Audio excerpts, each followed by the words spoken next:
Well, it is recording in progress as we are starting out the old school podcast dealing with contemporary education issues and possible answers therein.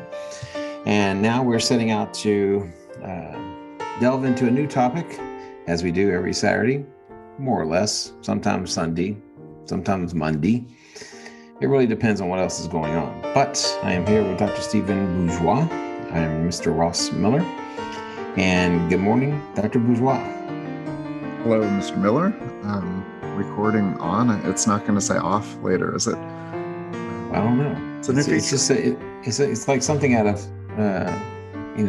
2001. Just like how we started recording. It's a kind of that same type of voice.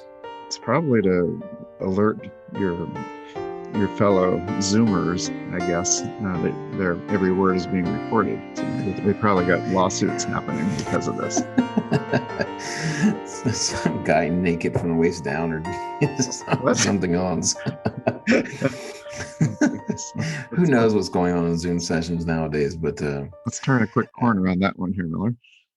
Well, I'm just curious about the voice, though, because it was for those of you who are in our listening audience, if you've done Zoom lately, there seems to be some sort of announcement. Whereas before you just clicked record and then it recorded. Now it comes with this message.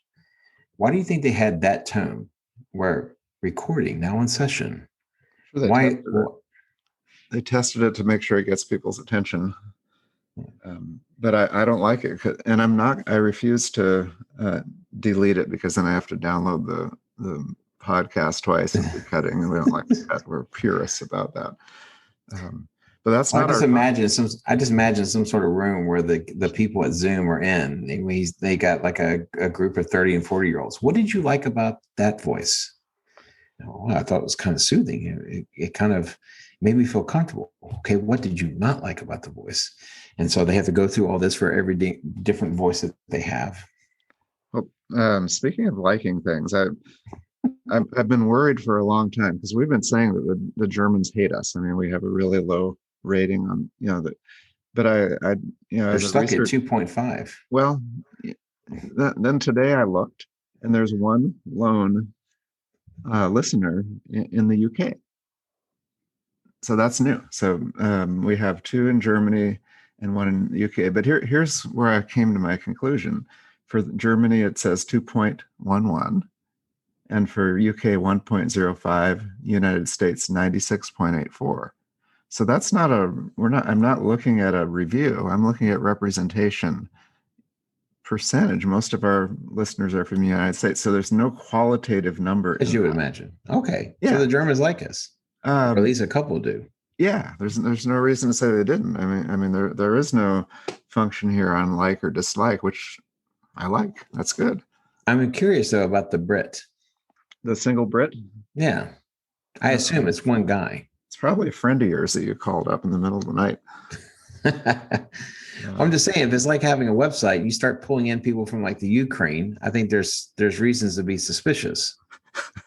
Or Belarus or something like that. I think there's reason to have doubts that perhaps, all the listeners are not really all your listeners. So you never really know, do you? We could be talking to people. We could be talking to bots. Oh, boy. Wow. Well, speaking of you never know. You never know. You never know about teachers either. Right. And I'm thinking back, I mean, you and I have interviewed teachers before. You do it regularly as a department head. Sure. But I'm just in real general terms, I think I know good teaching when I see it. That's one of my areas that I really focus on. But from the interview process, I get it right about 50% of the time, and I get it wrong about 50% of the time. And I wanted to find out your experience doing that. What is your hit rate, I guess? And then also, what are we looking for? And is this process scientific? Is it, why doesn't it work, or why does it work? Well, I certainly have, as you have. I've had my misses, So, but I think part of the issue when you start out to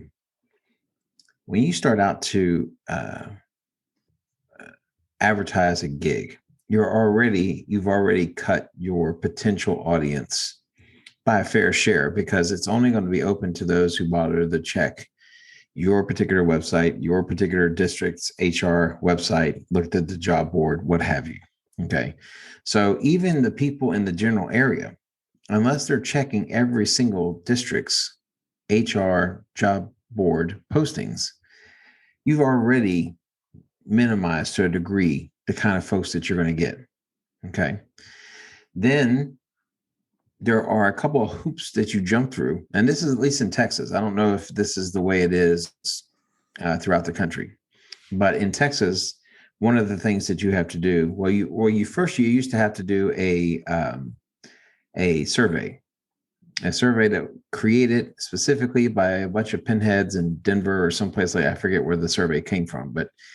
And the idea is that based upon how they answered the questions, these were either high risk or low risk or medium risk or whatever the case may be. And it could be a risk based on a bunch of things. Either one, they're borderline criminals. Two, they're not terribly flexible. Three, they may not have the right temperament for the job. There could be a couple of different reasons why they might get red flagged. So it's a scaled survey with technically right answers that the candidate is trying to guess. Right. Okay. And there are different questions that you get later that are designed to verify what you said in an earlier question, but not necessarily the same kind of question. So they'll hit you in a couple of different ways on the same general idea to see whether you are paying attention, I guess, or whether you are intellectually consistent as you take this survey. Okay. Can you remember? I can remember one question because I've been on a few interviews in my day, and one of those was, do you want students to learn or be happy? What do you do with that? And there's no nuance in that. You can't say, well, learning, it should make them happy intrinsically, and go into all the motivational theory. I know a lot about this, but I have to say, I want them to be happy. Or wait a minute, so it's a flip of a coin, and you leave those things thinking, did I just totally blow my whole future because I guessed wrong? Well, I mean, it's not unlike. It's not unlike, standardized tests for like third graders. You got some very crafty adults that come together and create very nuanced questions, or lack of nuance in the case of the teacher surveys. And it seems that the survey works if you got them. And the survey works if you can eliminate people from the pool.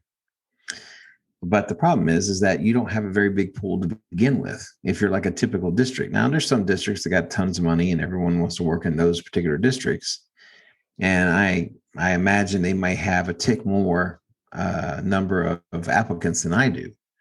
But, you do the survey, you either sink your chances or you don't.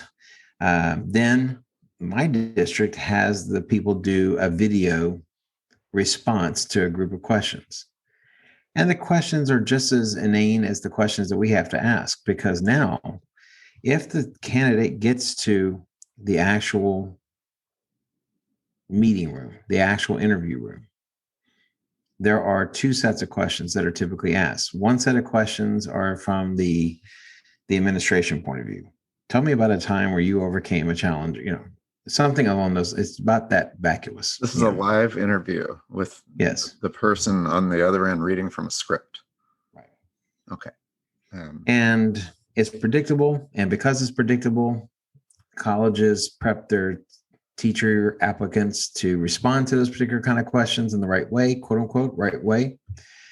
Then there might be, at least in my case, there is then subject-oriented questions. How do you approach this kind of historical concept? How do you, what have you? What I spend a lot of time doing is asking them or thinking of questions that they don't expect. Because to me, the whole interview process is not interesting, because the administration is asking standard questions the likes of which the applicant already knows what the question will be, and they have therefore already crafted an answer that will be acceptable to the administration. And while I might start with a typical question with regards to social studies, I also prefer to throw in curveballs, just random questions, just to see how they will respond. Or give us an example. What's a random question? Well, a random question is, what are you reading right now? Well, and that may or may not necessarily be indicative of anything, but it might suggest how they might or how they on a daily basis kind of, what is their interest? What is their level of interest in the subject organically? Are they reading about it or not?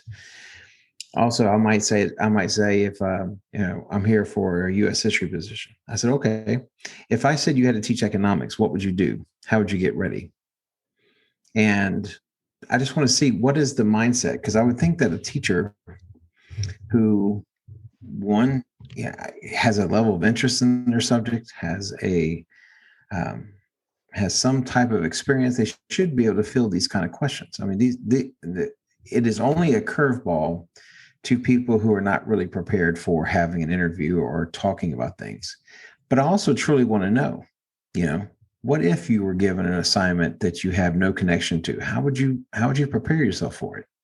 I'm genuinely curious about that. Well, there has to be a protocol of similar questions for everybody. That's an equity issue. It's, so there are some legal parameters. Meaning there's also a problem. There's also a bit of a problem with that. Now, right. As far as my questions as it relates to the subject, it tends to be, I have some similar questions, but I might make things different depending upon what the applicant answers. So if the applicant uses a bunch of buzzwords, I was like, can you tell me what you think that word means, or that concept? What does it mean to you? So they must really love being interviewed by you. That sounds really fun. I don't know. I mean, but I just think that it's a very formulaic, for the sake of equity, it's a very formulaic, not very revealing, crapshoot as to what you end up getting, depending upon whether you accept the applicant or not. And it comes down to really comes down to an innate sense of what you have of the person. Now, I think I have a good, we've talked about this before. When you and I have been in an interview room, there are people that strike me right away as either being good and worth listening to and considering, and I will shut off immediately as soon as, like, the first words out of someone's mouth. And I think that's what you have. That's really the only thing you have that you can trust, is how you tend to evaluate people. The question with that whole process is, are you going to get it wrong? Which is always a worry. But I think, going with a hunch based upon, you're kind of saying, do I want to work with this person for the next 3 or 4 or 5 years? Are they going to grade on me? So it's a personality thing.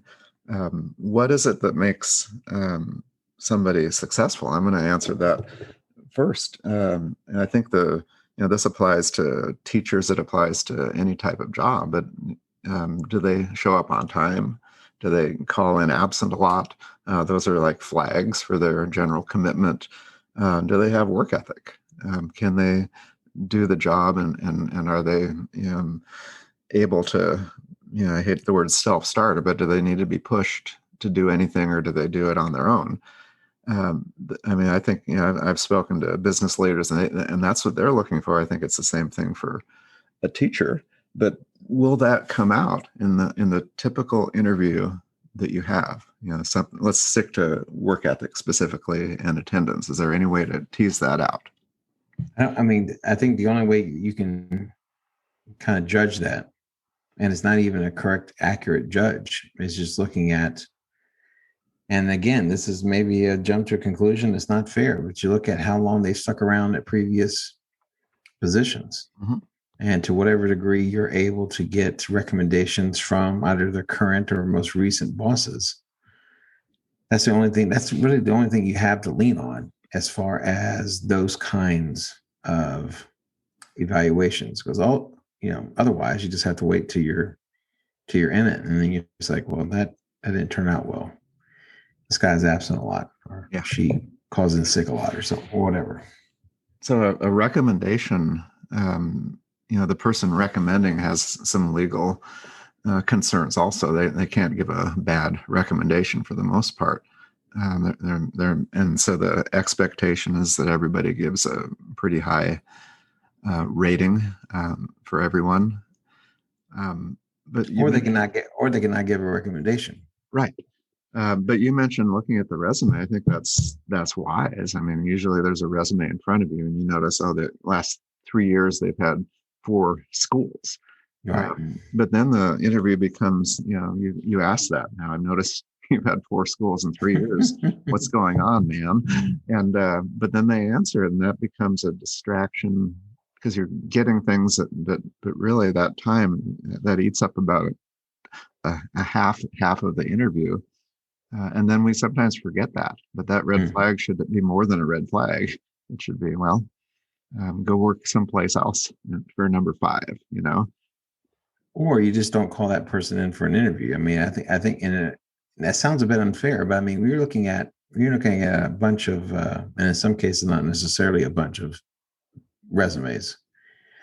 And somebody's got, 4 schools in 3 years. They're like, let's go see who else we got, just because it doesn't look good. Mm-hmm. I mean, and it may be all legitimately explained, but it's a problem that the applicant has to overcome. Well, the people in the interview often, there are different ways. And first of all, they don't necessarily have to be searching on the district website. I mean, for some, but some are part of consortiums where they have multiple, and then people can just throw out a lot of applications. But the actual interview itself doesn't necessarily start at the campus. It can. It depends on the size of the school and the district.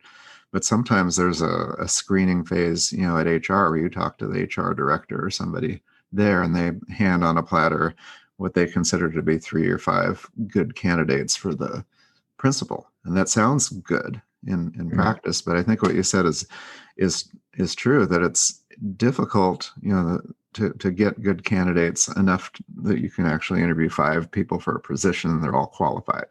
Right. And I think it's also important about who you have in the room. In some districts where I have taught, the department chair is not a part of the process. And I don't understand that, So let's rethink it, because I think you're right that there's often a vice principal, maybe the head principal, depending on the size, maybe a department head, but often it's a one-on-one interview. Bring other teachers. I mean, we've been in that where there's like a circle with about 8 teachers, peppering somebody with questions. Right. I know one person that went through that it's still a little bit jittery today. It's like 10 years later, getting all these questions. And I think people actually started asking math questions about math itself. How do you solve this problem? What's X? But anyway, what if we rethought it a little bit? We've talked about teachers on there. Is it appropriate for students, for parents, for community members? I don't know. What makes sense that people haven't thought of, because we need to solve this. It's clearly not working as well as it could. Well, I think the challenge is that what might make a better interview process might also make a more limiting process as far as who decides to go through that gauntlet. Mm-hmm. Because you would think if you're interviewing for a position, it would be kind of interesting to have the teaching applicant create a lesson plan and then have the interview board observe that teacher do that lesson plan. Now, there's problems with that, of course. What teacher is going to give up an hour or an hour and a half of their time to allow someone, or maybe not that long, but just however long the lesson is, what teacher is going to sacrifice that time with their students? What group of students are going to buy into it? I mean, I think most kids might buy into it just because they think it's fun. We can, we're part of the process. I mean, they may or may not take it seriously. I don't know. But I would think that part of it has to do with how a person actually is in front of the kids. And even if the kids don't deal with it well, that would be a great test of what kind of material you have applying for your school. I like that because, I've had little groups of students who are maybe in summer school, and then they bring in candidates, and it's essentially a dog and pony show, very much like when you're being observed in your classroom. So anybody can do that. If they can't execute that, then they shouldn't even be applying. Right. But having a casual conversation with a couple of students and watching that interaction would be really interesting. So in essence, the students could lead a conversation. I mean, call it an interview, but maybe make it intentionally more informal. That might help to see them around students and see if they're comfortable. But there are so many other things to tease out in a very short time. I mean, interviews don't usually last a full hour even. And so how do you know how organized the teacher is? Are they going to turn in their grades on time? Are they going to respond to parent emails? As an administrator, I often would evaluate teachers based upon my inbox and how many complaints from parents specifically you get. The other way to evaluate a teacher is the parking lot, when they arrive and when they leave, and that, I mean, it seems pretty calculated, but typically the better teachers are there well before the students arrive, and they certainly don't arrive after. And we've seen that too, where they can go through a back door, and the kids have kind of started class on their own, or whatever they would call it. I think the thing is, the kind of things you're talking about right now are not necessarily, well, from the point of view of the department chair, it is not perhaps the first things they would think about as a means of evaluating a teacher. Do they turn in their lesson plans on, it's just not, I don't know. That's more of an administrative kind of question. Now, if they're frequently absent, that's certainly a concern of the department chair, or, something along those lines. But those are also the things that you have a least amount of knowledge of going into it. And so therefore the decision tends to be based on something else. So I wonder about a trial period, because I think it takes, imagine these individuals are hired. It doesn't take that long, to know if they're going to stick or not. And there are, certain things you gather by, just walking into a classroom or seeing how they conduct themselves. But maybe that, having sort of a semester where we're not giving you a full contract yet. We're giving you a provisional one. And then if we are comfortable, we'll sign you on. It'd be interesting. So typically teaching students have to do a semester or close to a semester of student teaching. Right. So student teachers have to apply to high schools to do their student teaching there, with the assumption that if the student teaching goes well, they could get a job there. And so the student teaching experience becomes a de facto long-term interviewing process. Now, there's a lot of problems with that, but I'm just thinking you combine something that already exists of that quasi kind of nature, and then you add it to the demands and needs that a school has. I don't know how many students at a typical university is set on any given semester to do their student teaching. Are we talking about 5, 10, or is it more than that? I don't know. It's the way to best do it is perhaps the most impractical way, and something that no school, I think, would consider on its face. Well, the people who are, these student teachers, I think that would be ideal. If there's an opening, even in that area, that specific school, or within the district. Um, but I'm still not convinced we have a real good way to identify um, a teacher in a, as you said, kind of a scripted conversation that's by nature awkward. They walk in and you have a little icebreaker, and they sit down, and you're just wondering what you're going to ask them, and they kind of know already. But yeah, it's a little bit of a dance, and then they leave, and you say, "Well, we'll get back to you," and they say thank you, and then they may write a little email to the principal thanking them for that, and a friendly reminder after a week, "Hey, have you made a decision yet?" And if they annoy too much, you can definitely tell them, "No, we're not going with you because you're annoying." I don't know. But the thing is, I think that what teaching faces and trying to hire the right people is probably not that dissimilar from what any other organization faces when taking on new people, because ultimately it's a crapshoot. And ultimately you're dealing with kind of a gut reaction. I'm not sure maybe there are some industries and there's some organizations that are able to do it in such a way that they are 100% sure before offering someone a job. But I would imagine that most organizations do have a certain level of uncertainty going into it. They can depend upon their process, they can depend upon their own ability to evaluate an individual. But I think on the whole, I think most places in the end are taking a chance. And maybe by being willing to take a chance, somebody who ordinarily would not have gotten a chance to do a job gets a chance to do that. And maybe they do well. I don't know. I'm kind of torn about how exactly to do the process.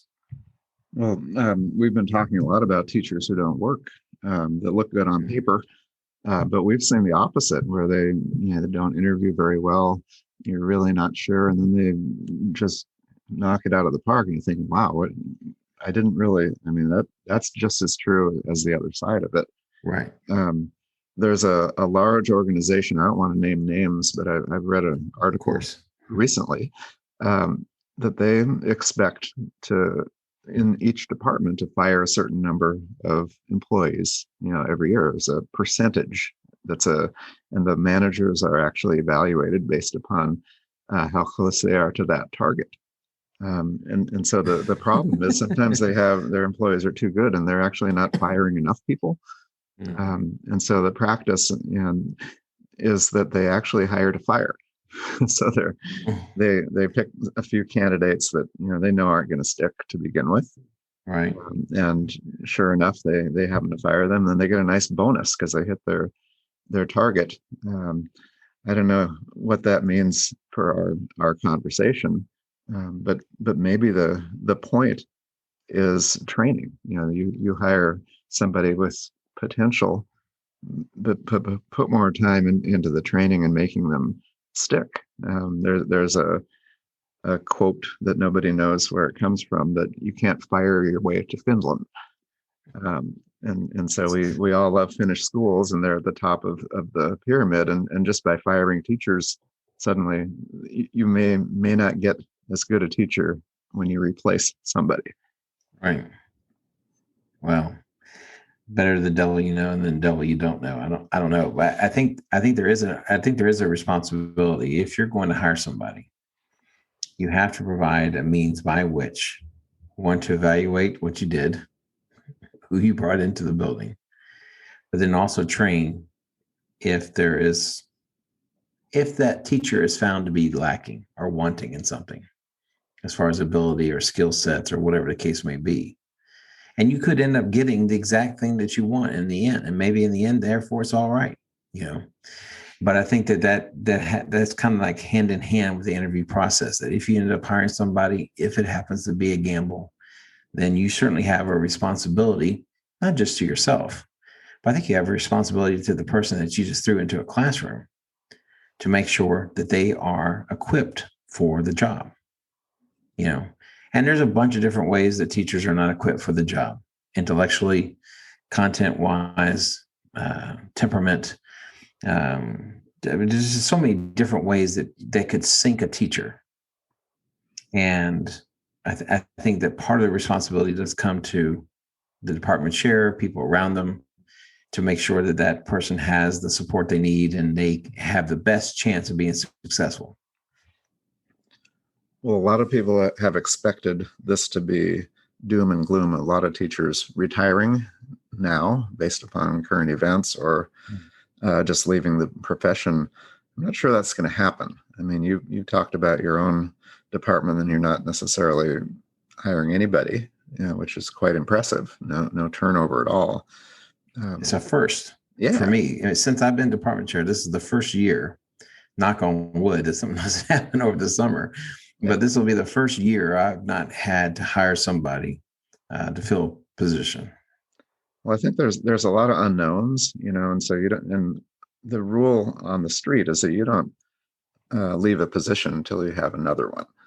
And certainly a wise way to go about it. Yeah, but the market of for jobs is so unknown right now that I think a lot of people are going to stay put more than we think. And the idea of retirement, it sounds good until you add up all the numbers and you think, well, I don't know. Let's hold off another year on that and build up the nest egg a little bit.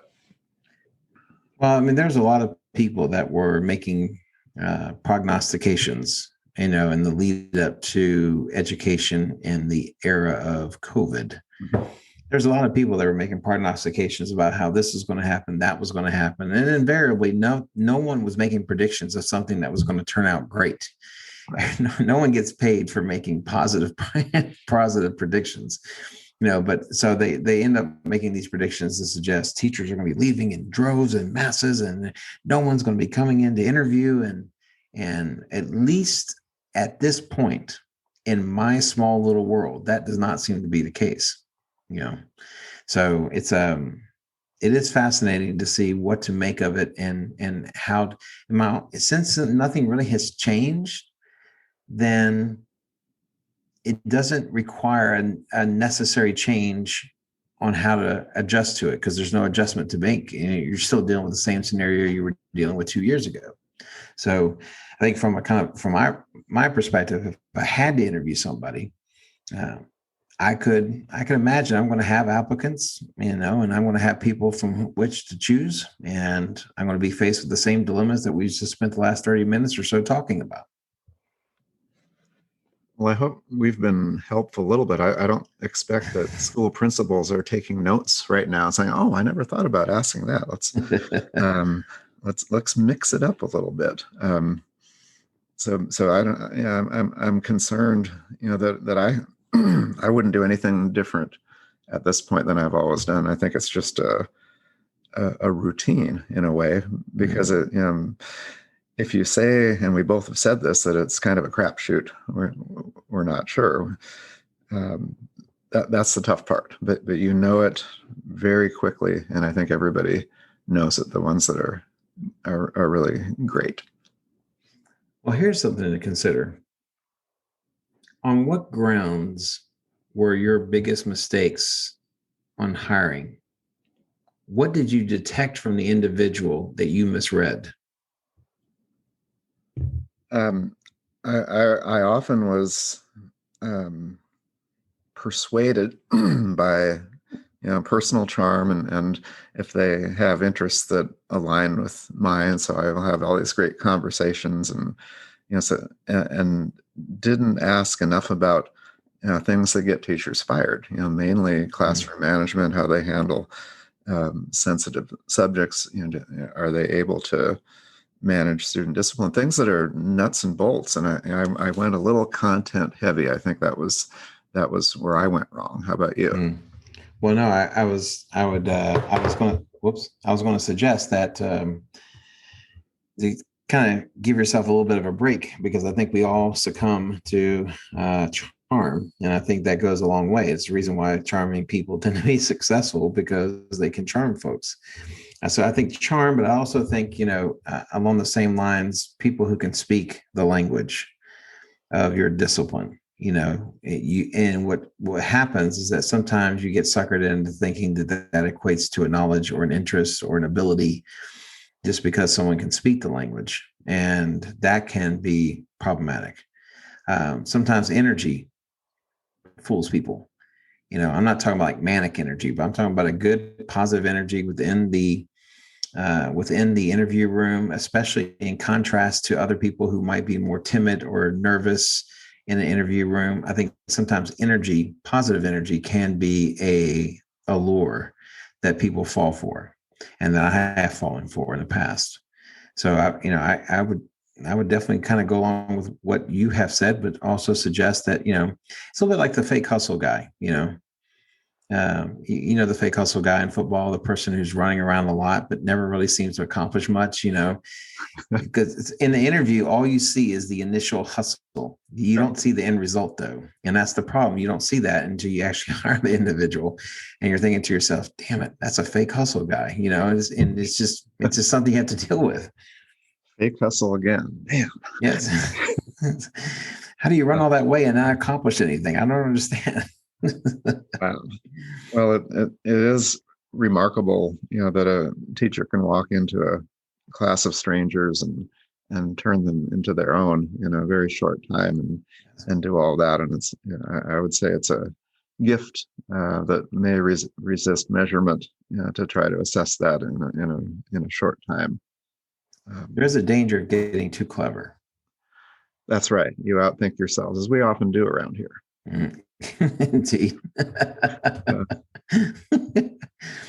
But we live and we learn, and then, and you hope you're better equipped the next time somebody comes down the pike. Well, I know we're better equipped because we decided that the Germans like us again. I was really concerned about that. I lost sleep over it. My faith in the Germans have been restored. Yeah. So the Germans are probably sitting there going, God, they're really focused way too much on this thing. Let it go.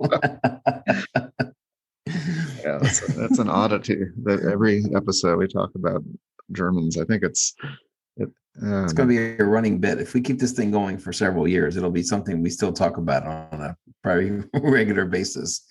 It is, and we like the Finns, and I don't think they know who the hell we are, but that's okay. That could be saying something there too. I mean,